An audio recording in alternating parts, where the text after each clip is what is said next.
stuck on that pesky key clue in Super Snail.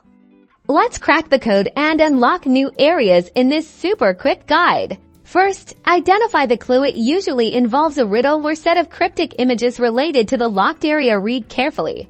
Next, pay close attention to keywords within the clue. These often hint at real-world places or objects within the game's map. Now, time to explore. Navigate your snail to areas matching those keywords. Tap around and interact with different objects you find there.